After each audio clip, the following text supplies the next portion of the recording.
Que a graça do Senhor seja com todos.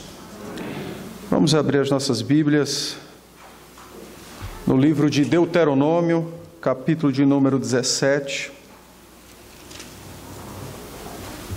Eu irei interromper a sequência de exposições na carta aos Efésios. Deuteronômio, capítulo de número 17.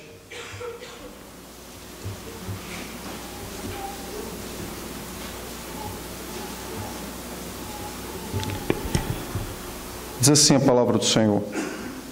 Nós vamos ler os versos de 14 a 20.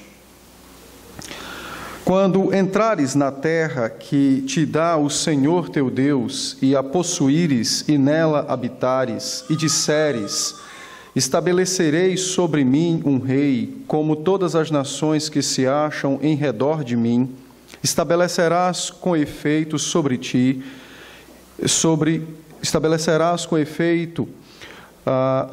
ti como rei aquele que o Senhor teu Deus escolher. Homem estranho que não seja dentre os teus irmãos não estabelecerás sobre ti, e sim um dentre eles. Porém, este não multiplicará para si cavalos, nem fará voltar o povo ao Egito para multiplicar cavalos. Pois o Senhor vos disse: nunca mais voltarei por este caminho. Tampouco para si multiplicará mulheres, para que o seu coração se não desvie, nem multiplicará muito para si prata ou ouro.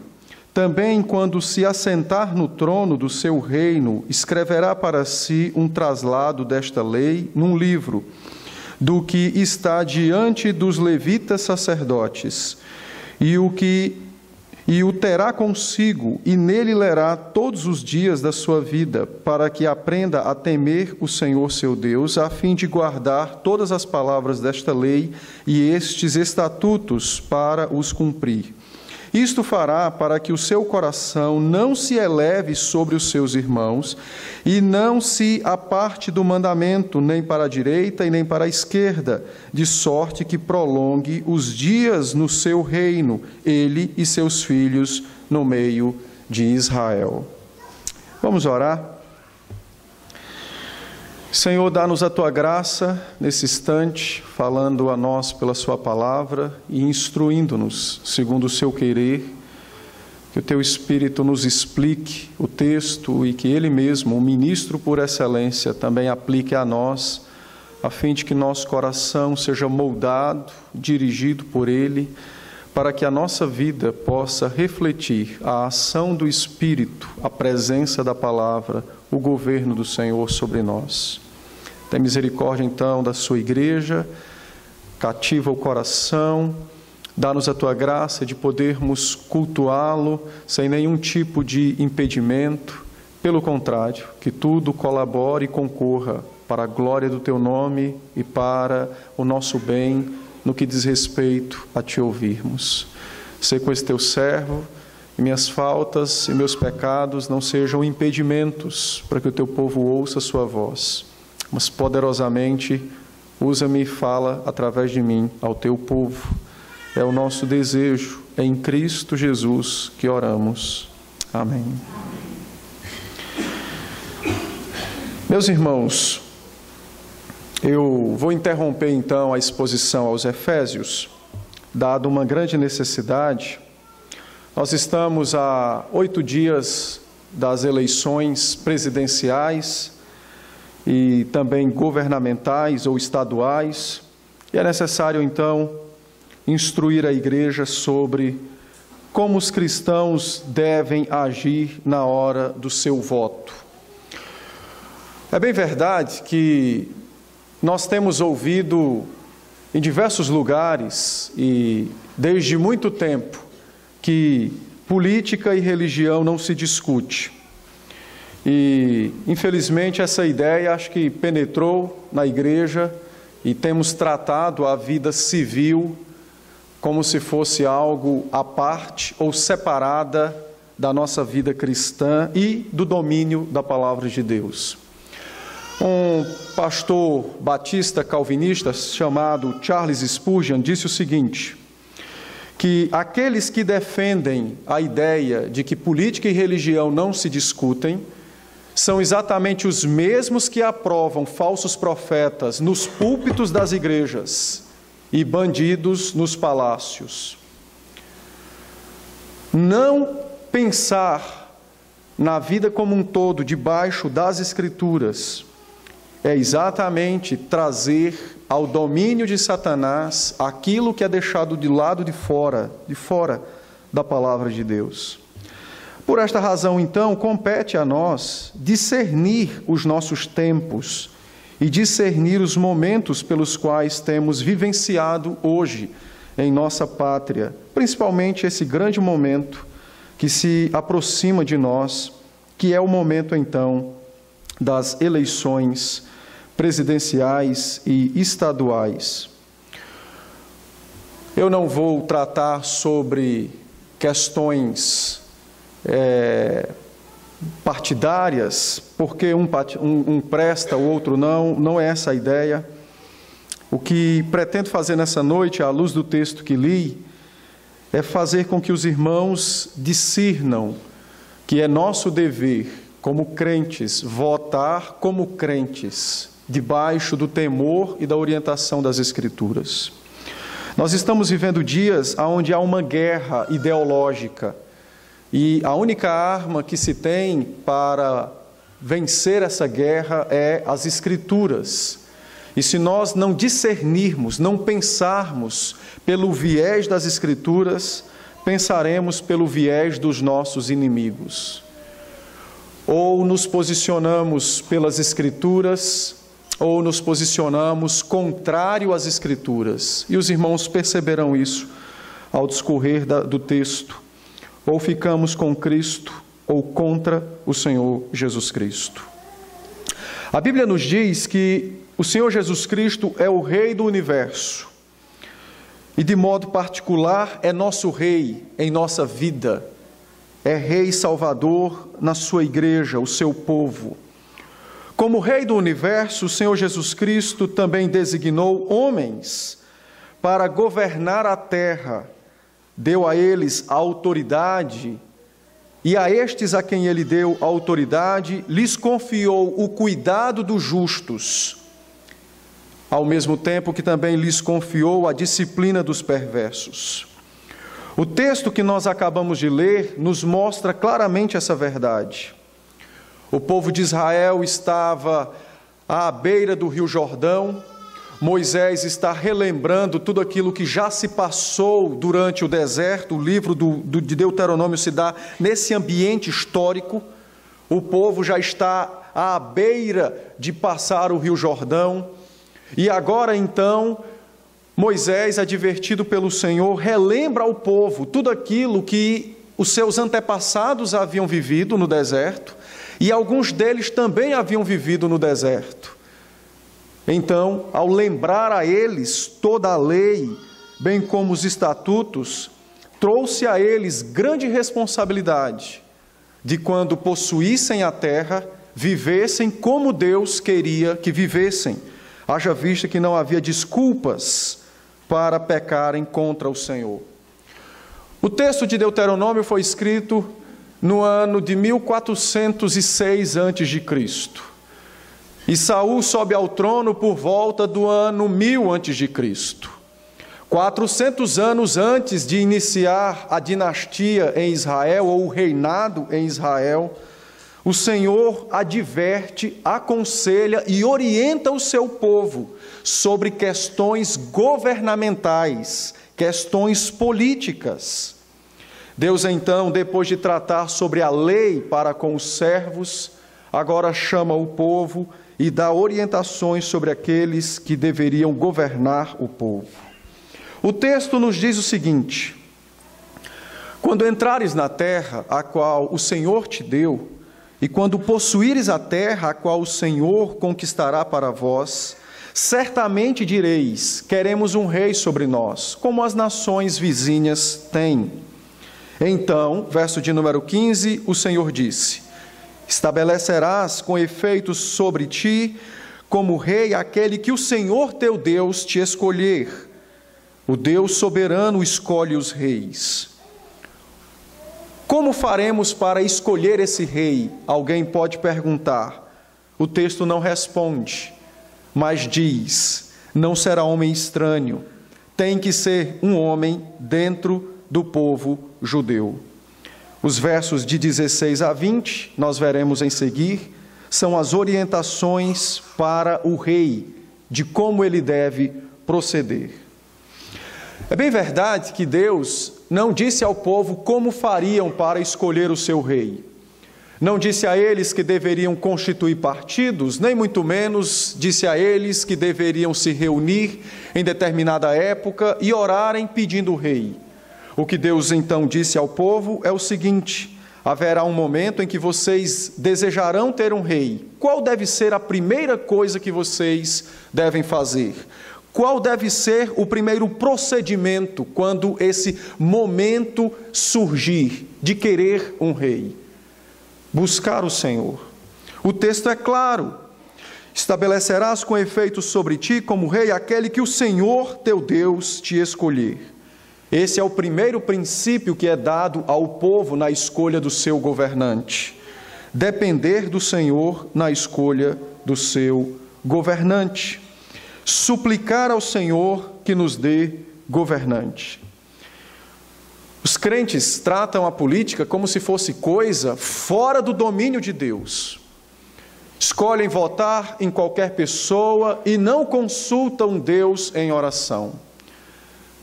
Escolhem partidos, ideologias, políticas das mais variadas possíveis e fazem isto como se Deus fosse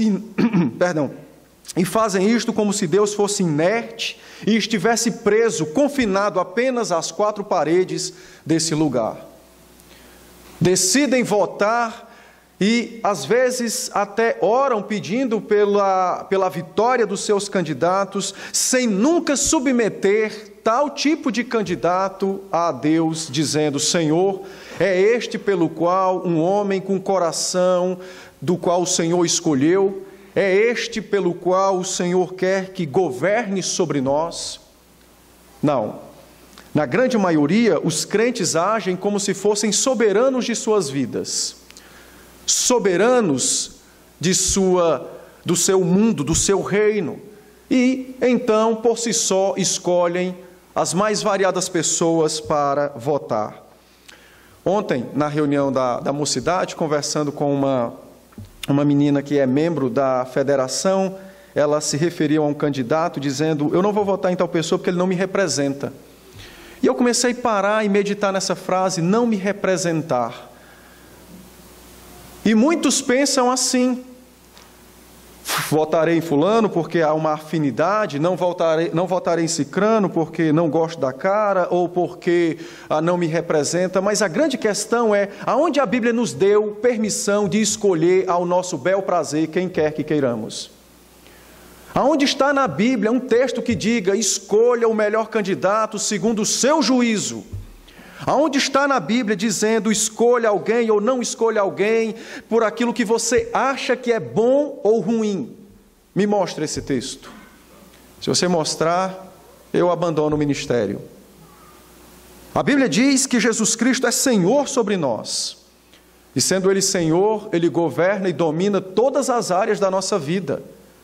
Não há nenhuma área da nossa vida que esteja fora do domínio de Deus. Escolher um candidato deveria ser, da parte de todos os crentes, um exercício de espiritualidade.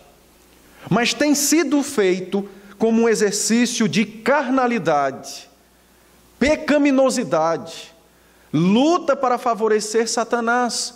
Porque todas as vezes que optamos por escolher alguém que não esteja na dependência de Deus, certamente estará na dependência de Satanás.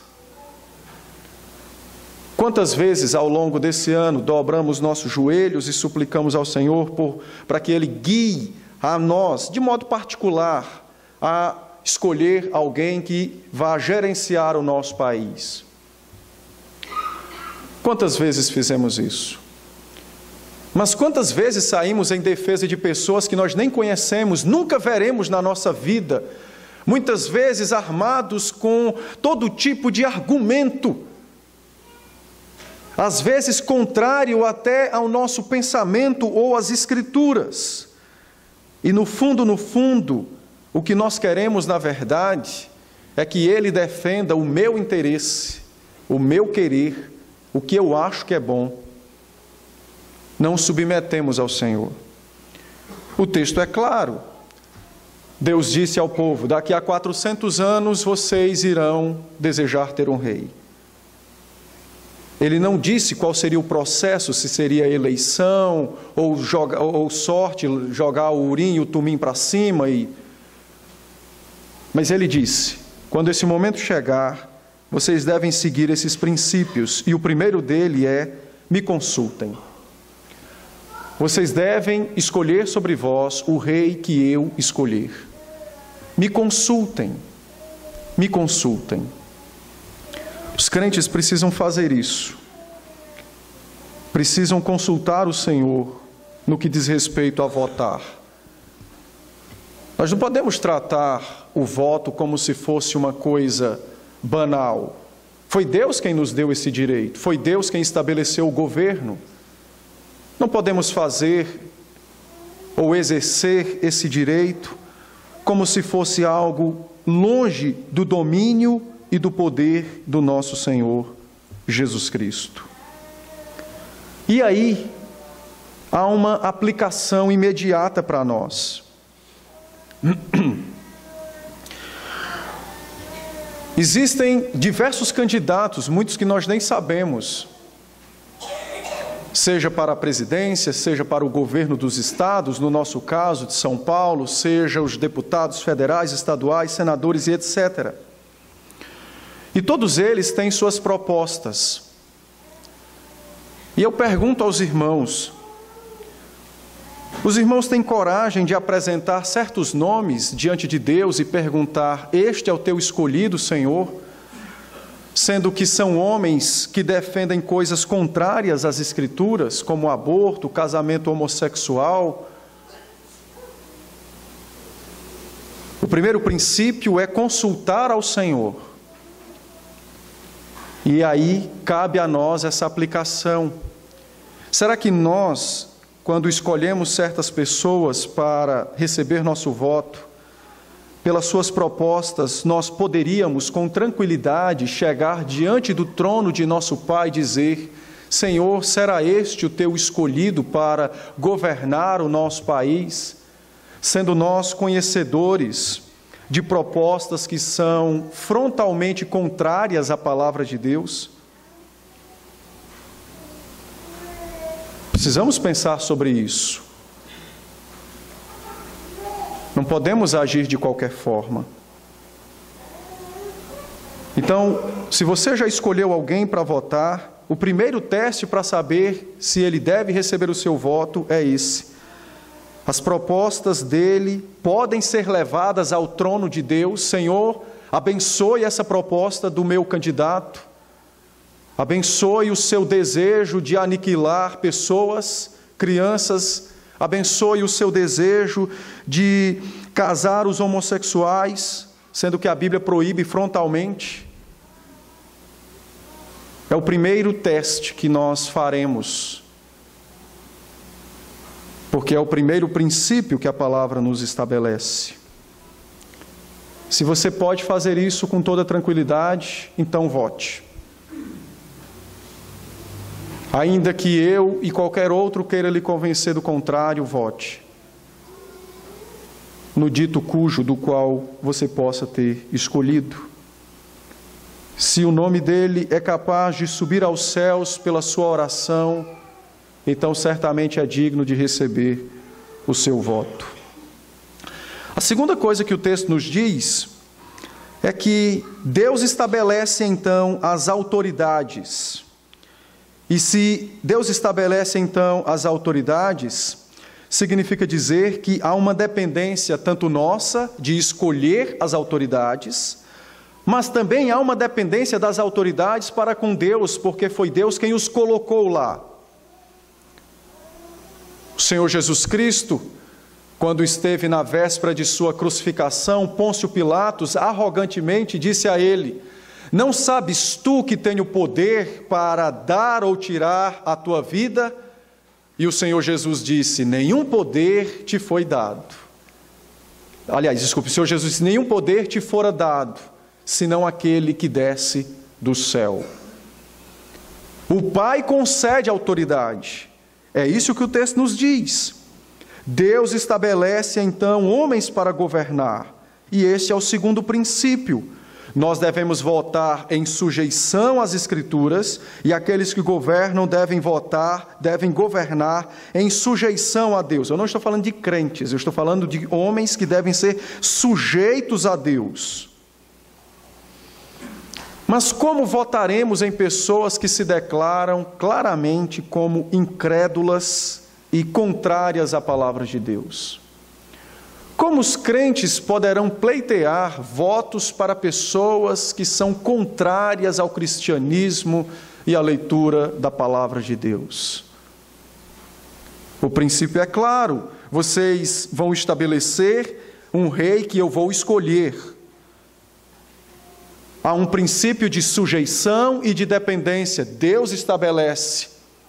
O princípio da dependência é aplicado a mim que voto e a ele que recebeu o meu voto.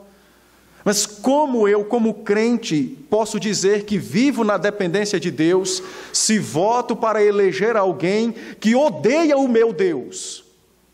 Como eu posso dizer que vivo na dependência de Deus e elejo alguém que diz que trabalhará contra o meu Cristo?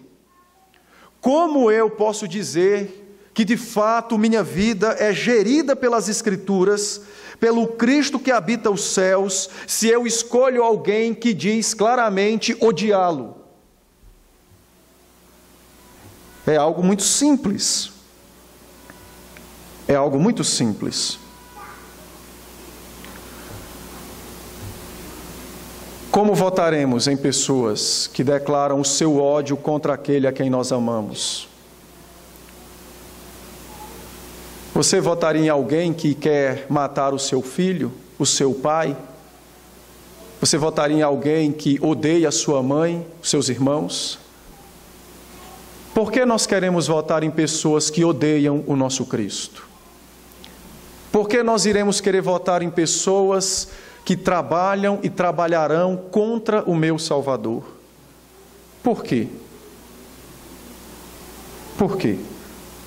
Tem que haver uma explicação para isso. Por que eu irei querer que alguém governe sobre minha vida, sendo este alguém que claramente declarou guerra contra o meu Deus? Veja, nós dissemos em diversos cânticos que amamos a Deus.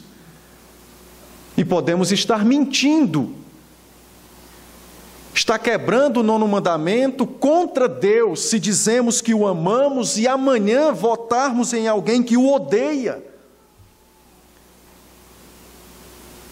Como iremos verdadeiramente cultuar aquele que nos ama acima de todas as coisas, elegendo pessoas que trabalham contra Ele?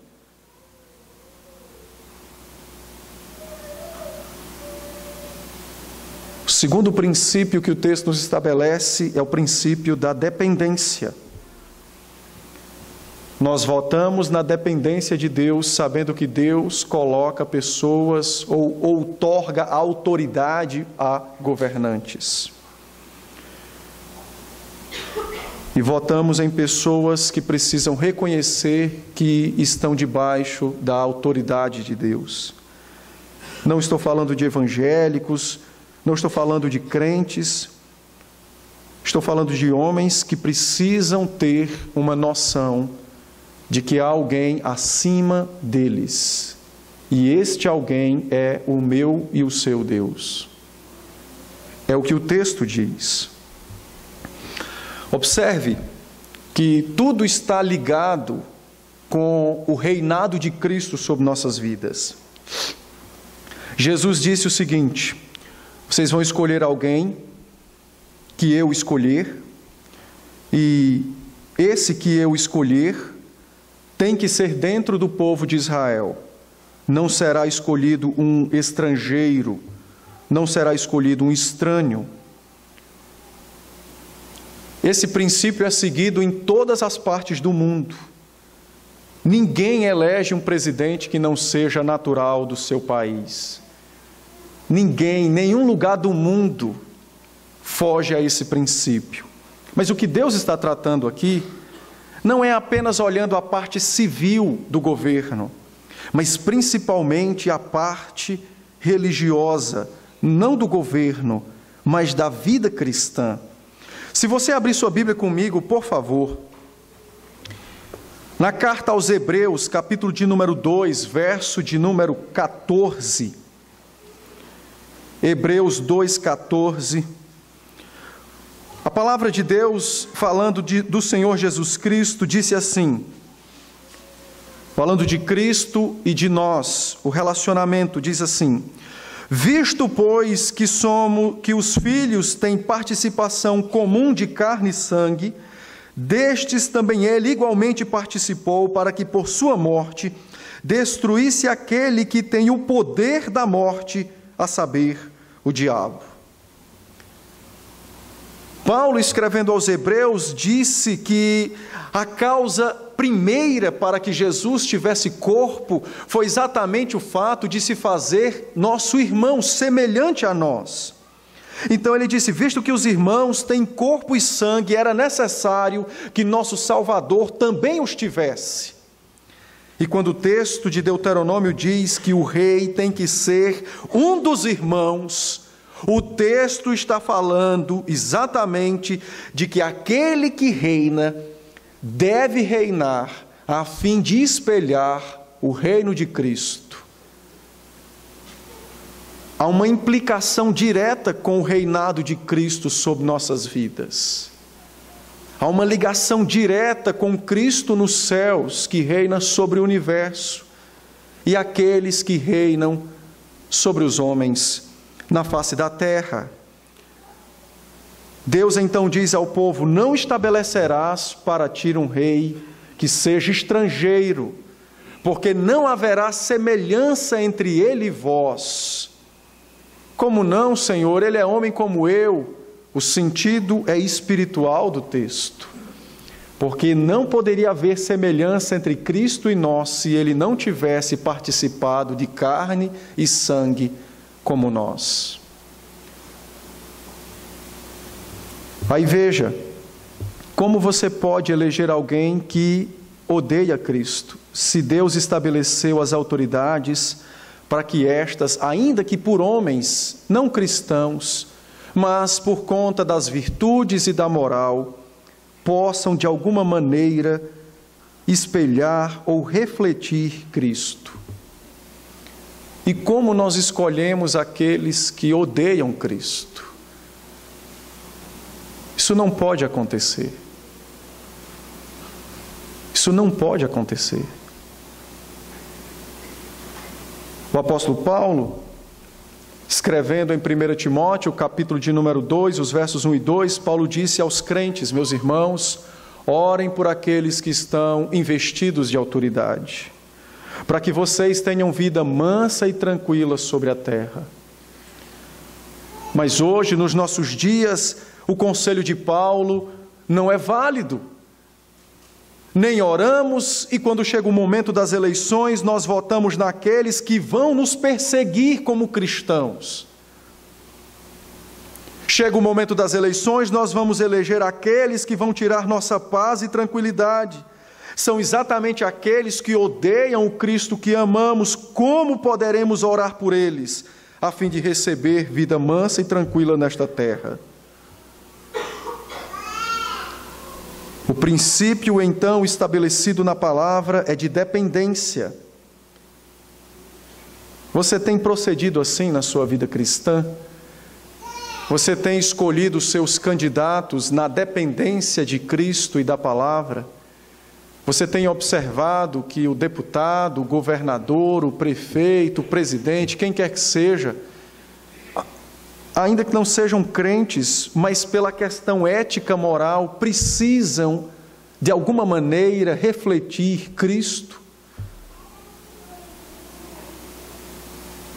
Ou nós não temos agido assim?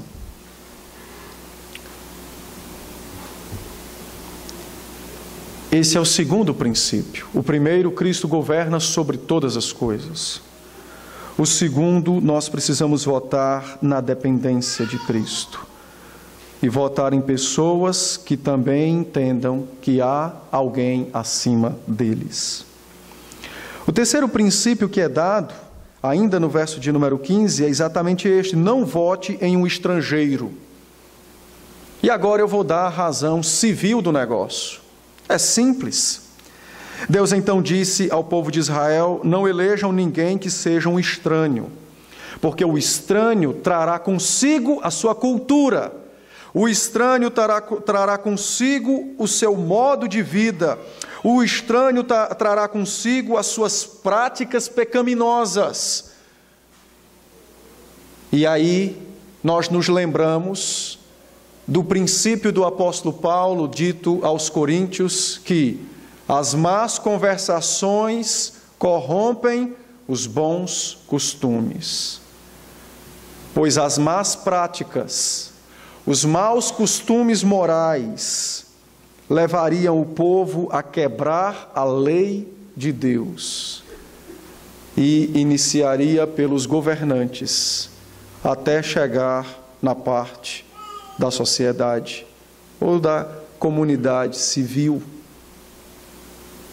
Deus então adverte ao povo e diz: não elejam estrangeiros, para que estes não introduzam em vossa terra costumes, práticas e leis estranhas à palavra de Deus. Não elejam um estrangeiro. Como podemos aplicar esse princípio hoje, já que nenhum dos candidatos são estrangeiros, mas todos são nacionais, são nascidos em solo brasileiro? A questão é simples. O texto diz: não elejam os estrangeiros, para que estes não maculem e não corrompam com suas práticas, costumes e leis estranhas à palavra de Deus. Qualquer candidato que se apresente com práticas, com costumes e com leis estranhas à palavra de Deus, configura-se como um estrangeiro para nós. Qualquer um configura-se como um estranho para nós. Nós não devemos aceitar nem votar em pessoas que defendem leis, costumes e práticas completamente opostas à palavra de Deus. Estes dias, fiquei sabendo que o Ministério da Agricultura destinou R$1.300.000 para a parada LGBT. Pela primeira vez eu vi plantar alguma coisa no asfalto. Por que estou dando esse exemplo? Porque são práticas contrárias às Escrituras, apoiadas por aqueles que lá estão no governo. São práticas contrárias às Escrituras. O texto é claro: nós não temos permissão de votar em ninguém que tenha ideias contrárias à palavra de Deus. Ah, pastor, mas eu gosto tanto daquela pessoa. Pois, meu irmão, fique com o seu gosto. Arrisque-se se quiser pecar, mas não há permissão para fazer isso. Não, aquele candidato parece um anjo e tal, ele só defende aquelas coisas que é fazer os pastores casar os gays e tal. Pois é, então deixe ele como anjo fora do governo. É simples assim. Entendam, não estou dizendo que haverá um candidato perfeito. Só estou dizendo que nós não podemos fazer nada contra a palavra de Deus. É só isso que o texto diz. Votar em alguém que propõe coisas contrárias à palavra de Deus é me rebelar contra Cristo e contra a sua palavra. Hoje pela manhã, vou citar com muita tristeza no coração, o presbítero Mauro e a Lúcia tiveram a triste notícia de que sua casa foi arrombada. E os bandidos fizeram o favor de levar o que podiam e o que desejavam. E por que eu estou citando isso? Porque os dias que nós estamos vivendo são dias maus. Por que nós queremos tratar como dias bons? Os dias que nós estamos vivendo são dias de completa insegurança. Por que nós iremos votar em candidatos que defendem presos, que apoiam pessoas que nos fazem o mal? Aonde está a nossa razão? Não, pastor, porque eles não tiveram oportunidade. Então dê a oportunidade, mas não justifique o seu crime. O Mauro também não deu oportunidade de roubar a casa dele, eles foram lá e roubaram. Meus irmãos, nossos dias são maus. E nós estamos como soldados nessa guerra.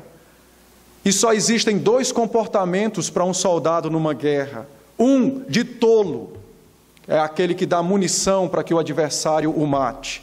Outro, o corajoso, o que mata o adversário. São dias maus. Nossa luta é contra principados e potestades, não é contra carne e sangue. Como eu posso votar em pessoas que odeiam o meu Cristo, que se aconselham com Satanás, que apoiam aqueles que me causam mal? Como? Os princípios são claros nas Escrituras. E Deus cobrará de nós se formos negligentes no cumprimento desses deveres e se nos rebelarmos contra Ele.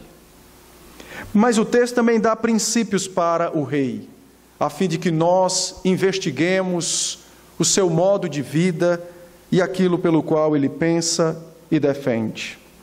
O texto nos dá praticamente 4 princípios de como o rei deve ser. E aqui eu estou fazendo a analogia do rei com os governantes atuais. O texto nos diz então que o rei não poderia multiplicar para si cavalos. Eu vou explicar o que significa isso. O rei também não poderia multiplicar para si mulheres. O rei também não poderia multiplicar para si muita prata nem muito ouro. O rei deveria, quando assentar-se no seu trono, escrever a lei de Deus num livro, consultá-la, lê-la, examiná-la e aplicar o coração a obedecê-la. 4 princípios, ou 4 deveres pelos quais os reis possuem. O primeiro deles, Deus diz, o rei não pode multiplicar cavalos. Para nós que lemos esse texto, talvez não faça muito sentido, mas se você morasse em Israel, onde todo mundo só anda de jumento ou de mula, alguém que tem muitos cavalos significa o quê? Muito poder. É simples. Alguém que tem muitos cavalos, se toda a maioria do povo só possuía jumentos e mulas, este indivíduo tem muito poder. O texto está claramente tratando de uma possível perversão, a tirania. Deus é claro, Ele está protegendo o seu povo, o homem é pecador, Jesus disse isso, é do coração do homem que procede tudo aquilo que é mal. Deus então adverte e diz, o poder pode corromper, e o homem que foi eleito para o bem pode se tornar mal, então Deus o impede de se tornar um tirano. Você não pode possuir muitos cavalos. Grande instrumento de poder, de riqueza, de força, o Senhor então restringe isso. A ideia dos cavalos, veja no texto, verso 16, está associada com o Egito. O texto então diz, e não fará voltar o povo para o Egito. O povo egípcio, por diversas décadas, por centenas de anos, melhor dizendo, foram grandes criadores de cavalos. Comerciantes habilidosos e possuíam as melhores e mais variadas raças. Deus então diz ao povo, ou melhor, ao rei, e diz, eu proíbo o rei de se envaidecer na sua riqueza e no seu poderio militar. Eu proíbo o rei de corromper o seu coração em confiar na sua riqueza e no seu poderio militar, e também proíbo o meu povo de seguir o rei, caso assim ele faça. Proíbo o povo de confiar nas riquezas e no poderio militar, seja do seu rei ou do Egito, que era a grande nação da época. A confiança do povo de Deus deve sempre ser cativa ao próprio Deus. O coração do rei, assim como o coração dos súditos, precisava estar sempre em submissão ao Senhor.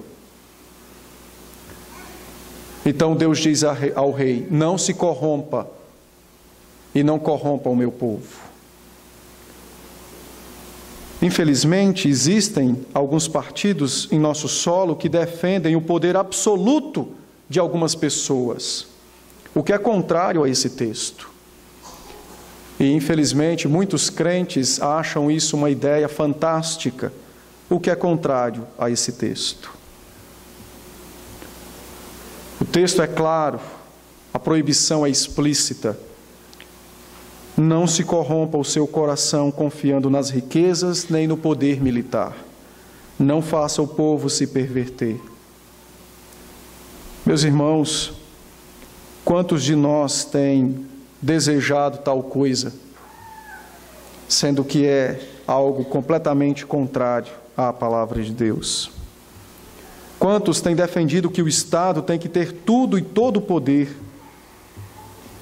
Há alguns dias, um ministro do Supremo Tribunal Federal de nossa pátria, talvez com sua mente cativa pelo seu orgulho, pronunciou que o lugar mais perigoso para uma criança é a casa de seus pais, advogando a ideia de que o Estado deveria ter o poder absoluto sobre os nossos filhos. Não pense que os princípios que o texto nos trouxe são caducos ou ultrapassados. É a palavra de Deus tão verdadeira como qualquer outra passagem, de caráter eterno, de aplicação inesgotável. Existem sim nos nossos dias homens e mulheres que defendem a corrupção do coração, tanto deles quanto dos seus súditos. Defendem confiança absoluta, dependência completa do Estado e não do Senhor. É um princípio que nós temos que avaliar quando formos votar nas pessoas. Qual é a medida do coração dele quanto a esse assunto de dependência, de relação de poderes? Como ele vê a minha pessoa com os direitos e com alguns poderes que a palavra nos concedeu? O segundo princípio aplicado ao rei era que era proibido ele ter muitas mulheres, para o seu coração não se confundir, não casar com outros reis, fazer os casamentos entre as famílias reais pagãs, e não perverter desta forma o seu coração e o culto ao Senhor. Deus então adverte ao rei dizendo que a imoralidade sexual traria perversão ao coração do rei e ao culto. E talvez alguém diga: mas pastor, isso não tem em nosso solo, não há ninguém que tenha propostas promíscuas para a nossa nação. Você que pensa? Há uns anos atrás, 2 anos atrás mais ou menos, 2 falsos pastores casaram-se, 2 homens, e publicaram, com o apoio de políticos, a sua belíssima união que dará no inferno, já que a Bíblia diz que os homossexuais são amaldiçoados por Deus. O texto proíbe o rei de caminhar pelo caminho da promiscuidade, da imoralidade sexual. E hoje nós temos em nossa pátria diversos candidatos ao governo, ao Senado, às câmaras federais e estaduais, à presidência, que acham bonito a a bigamia, o homem ter mais de uma mulher, a mulher ter mais de um marido. Isso é maravilhoso, é a liberdade de você escolher com quem você quer se relacionar. E para os irmãos terem uma ideia, hoje no Brasil e nos Estados Unidos tem agora uma classificação sexual, tem alguém que é pansexual, ele quer casar com uma bicicleta e quer ter relações sexuais com a bicicleta. E candidatos que defendem, que apoiam, que legitimam essa loucura e insanidade do pecado e de Satanás. O texto é claro: ao rei não poderá ter muitas mulheres. Há uma restrição, Deus o impede de perverter o seu coração e o coração da nação pelo pecado da quebra do 7º mandamento. O texto prossegue, diz que ao rei também é vedado ter muito ouro e ter muita prata. Nós sabemos que em todas as épocas os reis precisavam ter os seus tesouros. As guerras não eram de graça e os reis precisavam pagar os seus soldados. Entretanto, Deus diz ao rei: cuidado com a fascinação das riquezas, o enriquecimento ilícito, a corrupção, o apoderar-se daquilo que é do outro, quebra o 6º mandamento, o 8º mandamento: não furtarás. Ora, todas as vezes que os reis eram extremamente ricos, o seu povo, os seus súditos eram extremamente pobres.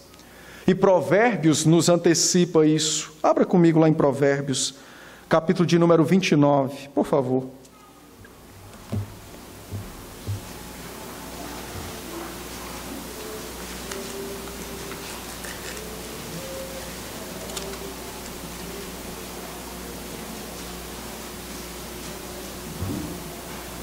Provérbios 29, os versos 2 a 4 dizem assim: quando o justo se multiplica, quando se multiplicam os justos, o povo se alegra. Quando, porém, domina o perverso, o rei é perverso, o povo suspira. O homem que ama a sabedoria alegra a seu pai, mas o companheiro de prostitutas desperdiça os bens. O rei justo sustém a terra, mas o amigo de impostos a transtorna. Na sua sabedoria, Deus advertiu o seu povo sobre os maus governantes. E o texto de Deuteronômio engloba, então, diversas áreas dentro da política. E ao nos ensinar essa verdade, o que Deus está fazendo é exatamente atendendo às nossas orações quando temos orado pelo país e dizemos: Senhor, guia a nação.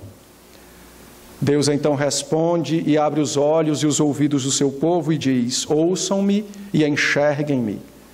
Hajam conforme ouvem e veem. A ordem do texto é: não acumule muito, nem prata e nem ouro. Não é para ser um miserável, morto de fome, mas ele não pode ser ganancioso, avarento, idólatra. O enriquecimento ilícito é o que o texto diz. Porque assim, quando o rei é extremamente próspero, o seu povo é extremamente pobre. Veja se não é o que tem acontecido em nossa pátria. Os governantes são extremamente ricos, e em que situação nós estamos? Dos nossos candidatos ao governo, à presidência, diversos deles são acusados de terem patrimônio que não é compatível com a sua renda, sem que ninguém doou ou o presenteou com algo. Como ele adquiriu? O texto é claro. Ele apoderou-se disso. E muitos ainda querem votar. Meus irmãos, Quando o perverso domina, o povo suspira.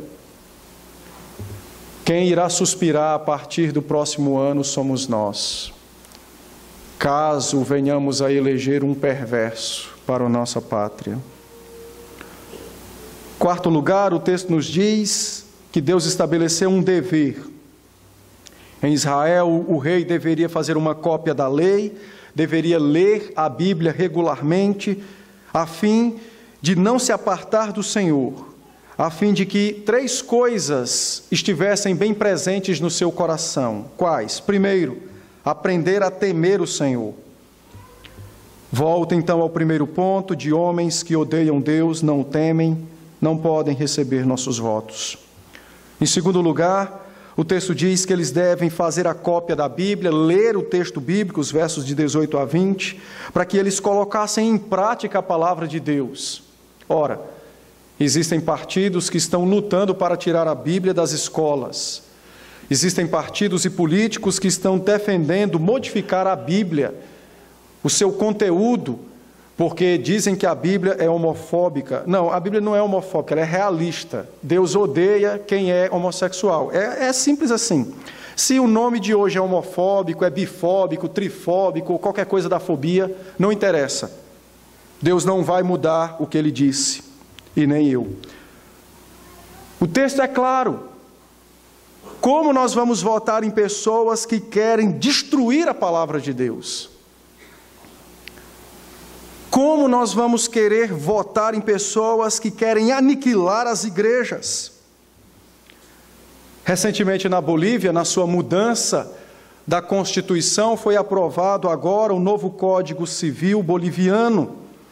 E no artigo 88 do Código Civil boliviano criminaliza a evangelização.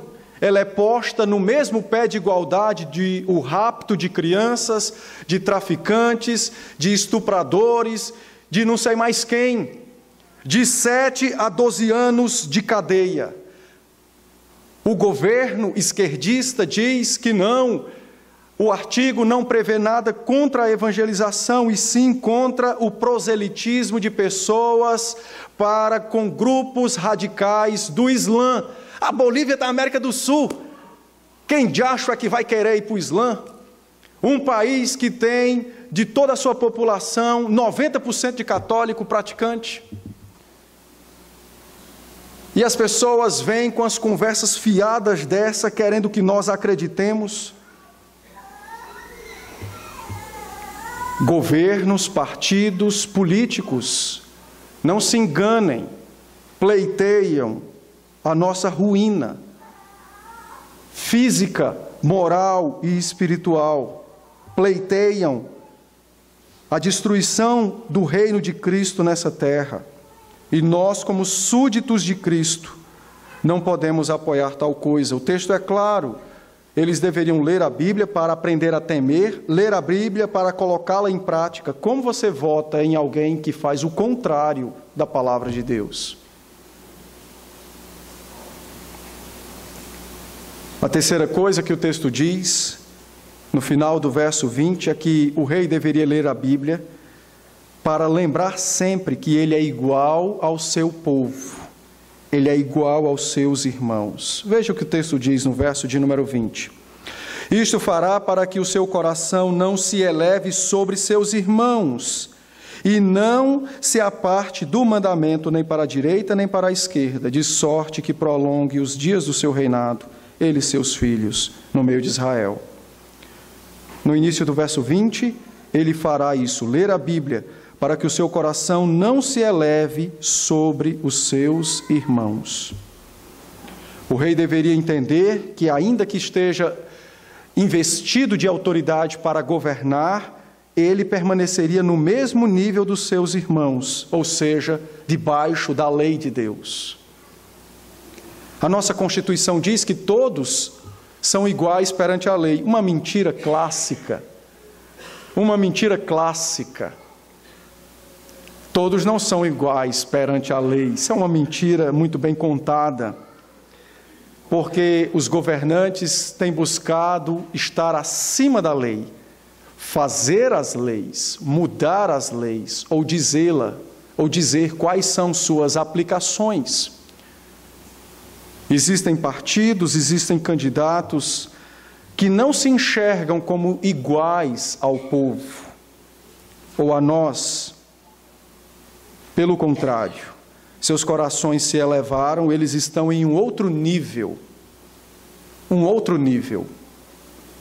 Recentemente, vou citar esses dois exemplos para melhor ilustrar o que estou dizendo. Recentemente, o presidente da Venezuela foi flagrado comendo numa churrascaria de alto luxo no país da Grécia, enquanto seus cidadãos compravam carne podre para comer. Será que ele é igual aos seus cidadãos?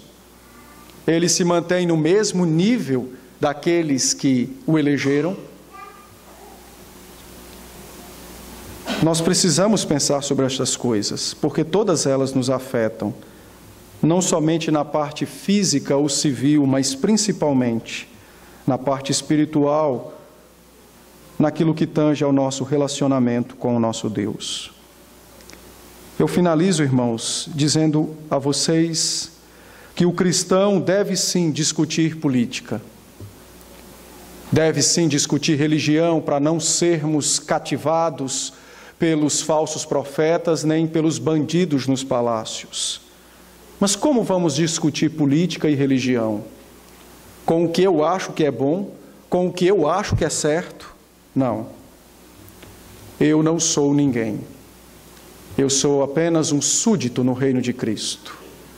Mas vou discutir política e religião com o Deus que criou e rege o universo, a sua palavra.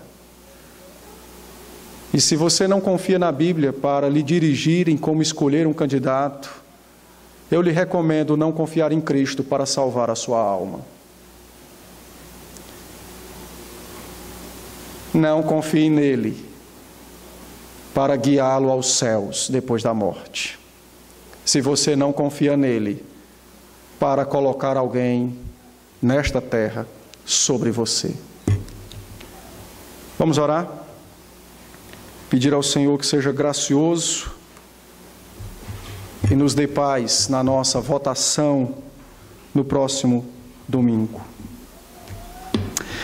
Senhor, nós te bendizemos pela tua palavra que nos ensina, que nos adverte, que abre nosso coração para enxergarmos a realidade desse mundo, os dias dos quais estamos vivendo, para enxergarmos a tua vontade. Muito obrigado, Pai. Obrigado porque o Senhor bondosamente tem nos iluminado a mente, o coração, tem nos feito discernir todas as coisas pela palavra. Como o Senhor mesmo pôs na boca do teu servo Paulo, escrevendo aos Colossenses, nós temos sido revestidos do novo homem que é feito no pleno conhecimento da verdade em Jesus Cristo. Tem nos dado a conhecer a verdade pela pessoa do teu Filho, o Senhor Jesus. Seja conosco então, nesse momento tão difícil que enfrentamos de nossa pátria, no momento tão sério, as eleições. Guia o teu povo, guia os teus santos, e em especial os santos desta igreja, a votarem conforme aquilo que a palavra prescreve, a votarem conforme aquilo que a tua palavra orienta, que suas consciências sejam tomadas pelo Espírito de Cristo, para que eles possam ouvir e enxergar os candidatos e suas propostas pela palavra, e desta feita, como homens sábios e mulheres sábias, como cidadãos dos céus, agirem em santidade para a glória do teu nome, votando com corações tementes e adoradores do Senhor. Guia o teu povo, Senhor, guia a nossa nação. Livra-nos então dos homens maus, dos perversos, daqueles que querem se apoderar do poder para acumular ouro e prata, para acumular cavalos para si, daqueles que querem transformar o poder numa fonte inesgotável para saciarem os desejos corruptos e pecaminosos de seus corações. Livra a nossa nação destes homens, livra o nosso estado destes homens, livra, Senhor, tem misericórdia do teu povo. Ó Senhor, tem misericórdia. Em nome do teu Filho, guia então o nosso país nesse processo, a fim de que o conselho que o Senhor mesmo pôs na boca de teu servo Paulo seja uma realidade na nossa vida. Orar pelas autoridades competentes, justas, para que estas promovam dias melhores, para que experimentemos dias de mansidão, de tranquilidade. Ó Senhor, tem misericórdia de nós e guia o teu santo povo a proceder de forma santa nesta eleição. Também te pedimos nesse instante pelas nossas famílias, em especial pelo teu servo Mauro, pela Lúcia, pelos meninos. Somente o Senhor pode consolar, confortar e dirigir os teus servos.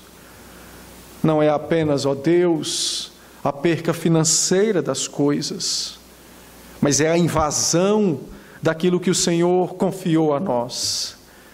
É algo muito mais sério.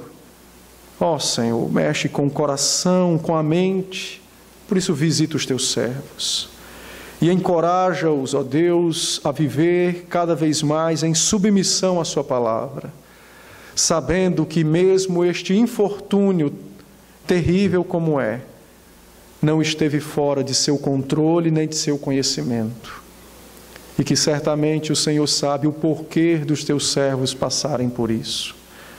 Certamente o Senhor sabe o porquê. Então dá paz aos seus corações, enche-os de graça e de misericórdia, de coragem no Espírito Santo para viverem para o Senhor e pelo Senhor. Seja com os teus servos. Ó Senhor, abençoa então as nossas famílias, guarda as nossas vidas, os nossos lares, tem misericórdia, protege-nos dos homens maus, dá a tua bênção ao teu povo, que tenhamos um bom repouso nessa noite, que tenhamos um bom descanso, nossos sonhos também sejam bons, como diz a palavra no Salmo 16, que teu Espírito nos visite ainda enquanto estivermos a dormir, a fim de que não pequemos contra o Senhor enquanto dormimos. Seja com o teu povo, faz como o Senhor fez no passado e como continua a fazer. Guarda o nosso levantar e o nosso deitar, o entrar de nossas casas e o nosso sair, como o Senhor mesmo prometeu ao teu povo, registrado em Números. Vai adiante de nós, Senhor, e dissipados sejam os teus inimigos, que também são nossos inimigos. Que fujam da tua presença todos aqueles que são praticantes do pecado e das obras da abominação. Volta então, Senhor, à noite para o teu povo, que te espera, que te aguarda. Seja conosco, Pai. Em o nome de Cristo te suplicamos estas bênçãos.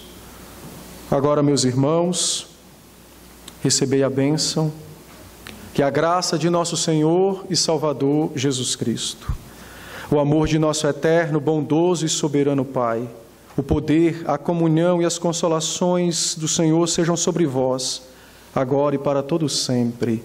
Amém. Amém.